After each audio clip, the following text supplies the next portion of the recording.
Hi, I'm Emily Edwards. I am the founder of The Good Birth Co., an online space to help folks navigate pregnancy, birth, and postpartum and prevent birth trauma along the way. I'm a registered nurse, and I am here to help you understand what your options are and how to have the birth experience that you really want.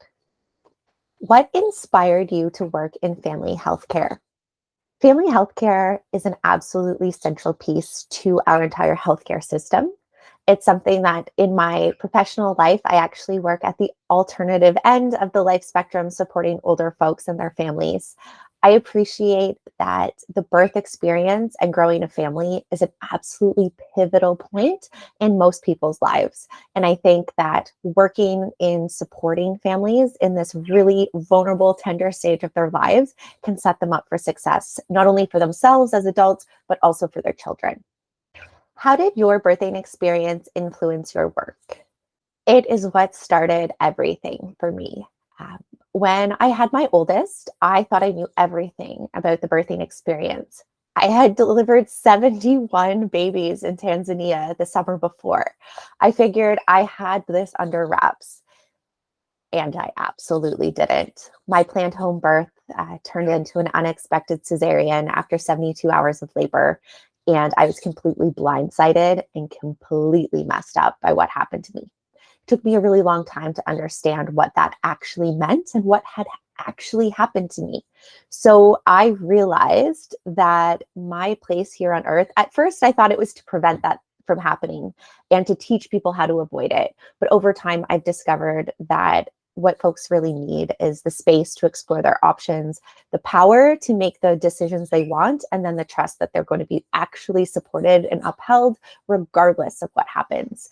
So my birth experience, as awful as it was, led me to figure out a better way to support families going through this process. How do you ensure that you keep the client at the center of your care? As I mentioned, when I first started this work, a lot of what I focused on was saving people from a bad experience. And I realized that honestly, people don't want to hear about all of these bad things that might happen or the unexpected. And I had to really um, take a creative reapproach to this.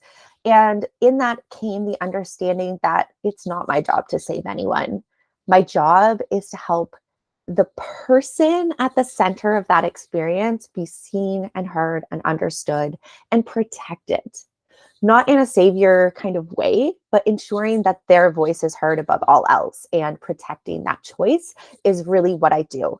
And that is the piece of what I do in older adult care and the geriatric space, is championing the personhood, the person's story, their life story, and appreciating that they are an individual with very, very unique needs.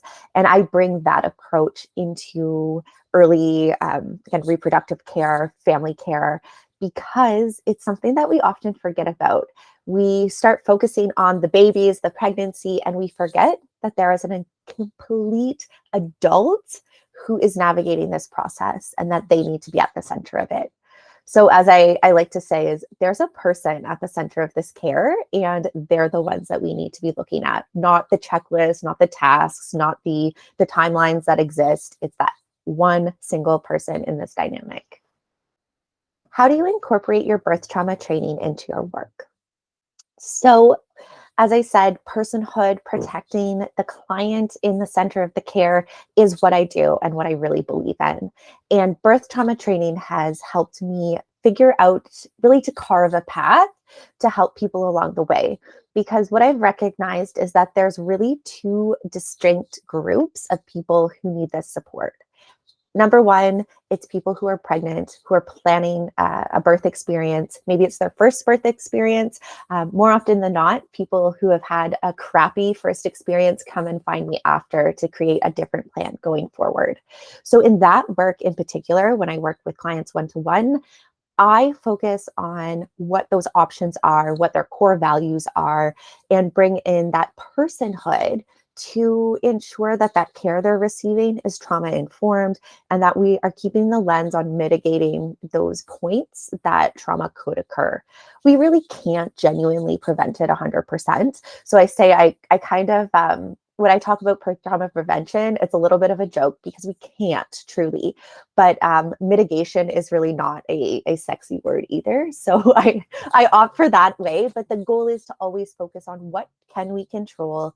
And in those uncontrollable moments, what do I want to make sure is in the forefront of my care? What needs do I have to have met? So that's the pregnant person. And then on the other side is that I have figured out that doulas, birth workers, prenatal fitness instructors, lactation consultants, all of these people who are professionals in the birthing space. So again, I say birth professionals, but I really mean perinatal professionals. Again, less sexy term, easier to say birth professionals. There are people who are also lacking a really good understanding and underpinning of what the actual system is that care is provided within. And that's what I bring to them and how I help mitigate birth trauma and bring birth trauma training into that picture is preparing other professionals to support their clients. Because like I said, people don't always find me before they have their first baby. They may find that birth doula, they might find the yoga instructor, whoever it is that their first contact point is, needs to be prepared to help them mitigate trauma as well. Because I have to say, I was victim of the kind of natural birth movement that often is really, really cultivated in those spaces rather than providing a solid reality base. Like, this is what you're going in for. This is what you need to understand. So I provide that training to birth professionals to help move my goal forward and reach more people. And then lastly, there is a component of people who have had an experience that didn't go the way they wanted. Birth trauma happens. We know that the rates of birth trauma are approximately 1 in 3, 1 in 4. I would say higher than that anecdotally. And there's not a really great space to process that. A lot of people find that the traditional therapeutic models or psychotherapy or postpartum support groups, like, they're good. And by no means do I suggest don't explore those, but they miss this really critical piece of what actually happened to you. They don't unpack all of those really nitty-gritty details that often are quite medically based and complex in that sense. And they don't understand necessarily the true what should have been done. And what happens then is folks end up invalidated. They share their story and they hear, well, they had to do that to help the baby, or they would have had to do that in that scenario. And what happens is this person then feels that their story wasn't heard. And maybe what happened to them, even though they feel victimized, they feel traumatized, others around them don't recognize that. And that can be so hard. So what I like to say is birth trauma prevention is awesome, but birth processing is essential. Regardless of how great or how awful your birth is, you really deserve to pick apart those pieces. So all of that to say, the way I integrate it into my work is I try to keep it as big picture as possible. I try to recognize that there's really 3 distinct people who need really the same stuff, but just delivered in a different way. As I mentioned, those 3 really specific groups of people, I do offer different trainings for them. And number one, for professionals, birth trauma prevention training is a full 7.5-hour training workshop offered in a full day virtually. In 2023, I really do hope to have the opportunity to offer this live. And the great part about birth trauma prevention training is you can take it as an individual.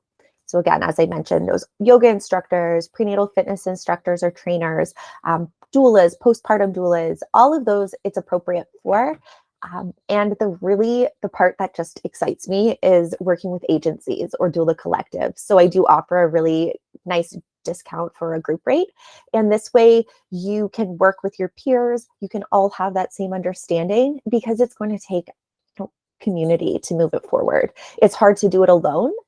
So I really highly suggest anyone who's working with a group to explore that.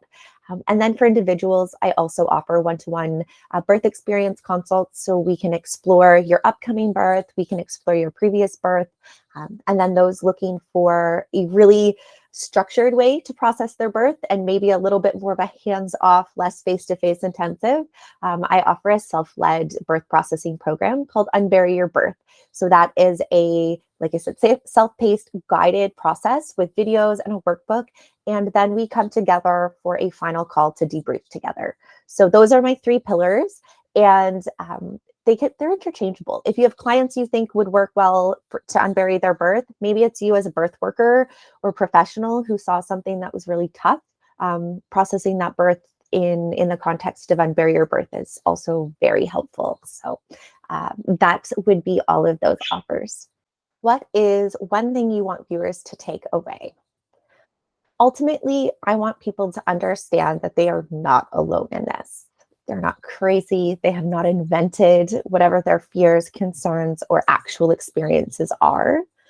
And I really want folks to know that you deserve to have the experience that you want, and you are deserving of being treated with dignity, regardless of the birth space you desire to birth in. So whether you want to be in hospital, whether you would like to be at home or a birth center, it doesn't matter. You still deserve to have that experience. And I hope, if nothing else today, you know that this little seed is planted and you can take it and go wherever that takes you.